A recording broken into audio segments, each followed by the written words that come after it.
প্রত্যেক অভিভাবক এই বিষয়গুলো খেয়াল রাখবেন, যেন আমাদের বাচ্চা প্রতিষ্ঠানে আসে, লেখাপড়া করে, আবার সঠিক সময় সে যেন বাসায় পৌঁছতে পারে। আপনারা জানেন আল্লাহ রাব্বুল আলামিন যখন দুনিয়াতে মানুষ বানাইতে চাইলেন তো ফেরেশতাদের সাথে পরামর্শ চাইছেন ফেরেশতাদের কাছ থেকে।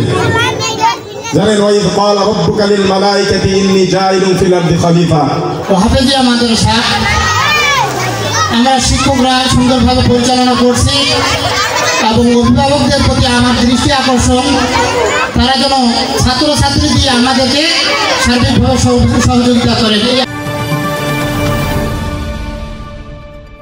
দেবীগঞ্জ উপজেলার টেপরিগঞ্জে হাজিরহাট মরহুম মকিমউদ্দিন ইসলামিয়া কিন্ডারগার্টেন এবং হাফেজিয়া মাদ্রাসায় অভিভাবক সমাবেশ এবং মেধাবী শিক্ষার্থীদের মাঝে পুরস্কার বিতরণ করা হয়েছে।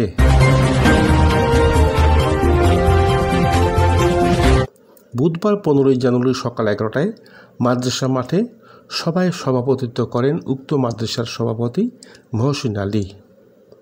শিক্ষক নাজমুল হাসানের সঞ্চালনায় অতিথি হিসাবে জমিদাতা নূর আলম, উপদেষ্টা কামরুজ্জামান সাজু, মুফতি আলমগীর হোসেন, শিক্ষক হাফেজ আল আমিন, রহিমুল ইসলাম, তরিকুল ইসলাম প্রমুখ বক্তব্য রাখেন।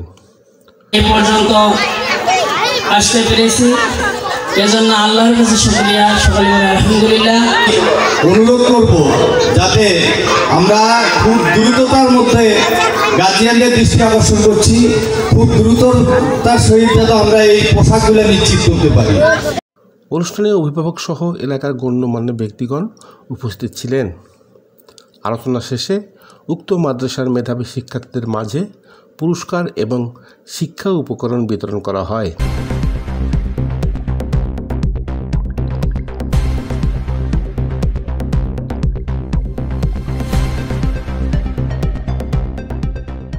ওই দিন বিকালে হাজিরহাট যুব সমাজ এবং ব্যবসায়ীদের উদ্যোগে আলোর কাফেলা যুব সংগঠন আয়োজিত হিফজুল কোরআন প্রতিযোগিতা শেষে ইসলামিক সাংস্কৃতিক অনুষ্ঠান পরিবেশন করা হয়।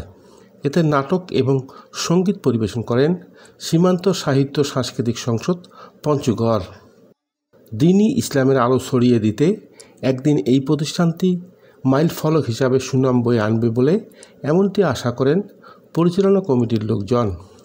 স্যার ফেসবুকে পোস্ট দিছে, স্যার ফেসবুকে লিখছে যে ভোটচোর, তারপরে লিখছে স্যার গণহত্যাকারী, গমচোর, গণহত্যাকারী, অর্থপাচারকারী। হ্যাঁ, এই তুমি কি কথা বলো বলো?